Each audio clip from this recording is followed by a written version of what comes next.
Let's continue to examine two more scientific unknowables of the very first verse in the Bible. In the beginning, God created the heavens and the earth. In the very first verse of the Bible, we find a remarkable piece of evidence of supernatural authorship. In the beginning, time, God created the heavens, space, and the earth, matter. The Bible speaks of the creation of time, space, and matter in the very first verse.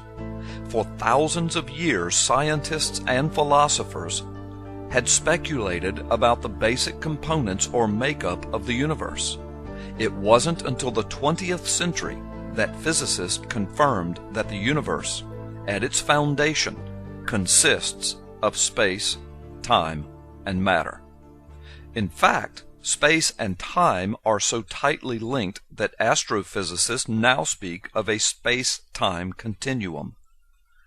While scientific and philosophical speculations about the basic structure of the universe has varied widely, the fact that the universe consists basically of space, time, and matter, a scientifically accepted fact since the 20th century, was clearly foreseen in the very first verse of the Bible, written 30 centuries ago. How could the writer of Genesis and the first verse of the Bible have known of this scientific truth that would not be confirmed until over 2,000 years later? But also, in the very first verse of the Bible, we find yet another astounding piece of evidence of supernatural or divine authorship. First, consider this. It is an undeniable fact that the number 7 is a biblical number of completion or perfection, or specifically divine authorship. Over 500 times in the Bible, the number 7 is used to show the touch of God or divinity upon something. This begins with the 7 first days of creation, and the 7th being declared by God as holy. When we look at the natural world around us, we discover that there are amazing arrays of 7s. There are 7 continents on the globe. Modern geographical classification schemes count 7 oceans in the world. There are 7 colors in a rainbow. There are 7 notes on a musical scale. There are 7 stars in the Big Dipper, and this heavenly sign has been used to point to the North Star or the guiding star since the most ancient of times. 7 objects in our solar system are visible to the naked eye. 7 digits in a row has been proven over and over to be the average limit of memory for most human beings. Thus, we have only 7 digits in our phone numbers. There are 7 metals of antiquity upon which civilization was based. The periodic table of elements consists of 7 distinct levels. And on the 7s in the world around us go, each representing God's divine touch of completeness upon something. Now, with this in mind, consider again the very first words of the Bible, the very first verse, one sentence, translated in English as, "In the beginning, God created the heavens and the earth." It contains exactly 10 words. But in the original Hebrew, there are exactly 7 words. And these 7 words possess 7 distinctive features of the number 7 contained within that sentence. As far as anyone has been able to determine thus far, only this one verse in all the Bible contains 7 features of the number 7 out of 7 words. Consider these 7 features. Feature number 1. The number of Hebrew words in this verse is exactly 7. Feature 2. The total number of Hebrew letters in the 7 words is exactly 28, or 4 times 7. Feature 3. The 3 leading words in this verse of 7 words are, of course, God, the subject, and heavens and earth, the objects. The number of letters in the Hebrew words that make up these three words is exactly 14, or 2 times 7. The number of letters in the remaining words of the verse is also 14, or 2 times 7.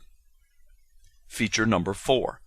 The expression of the two objects of this sentence, the heavens and the earth, in Hebrew, is made up of 14 letters, or 2 times 7. Feature number 5.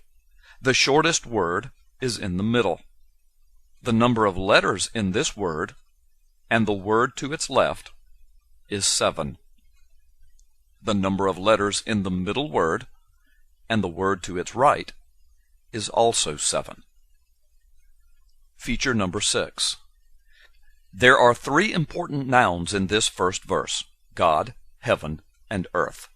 The numeric gematria values of these three nouns are 86, 395, and 296, respectively.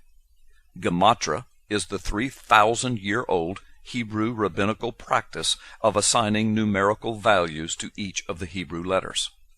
When these three numerical values are added together, the total value is 777, or 777, or 111, 111 times 7.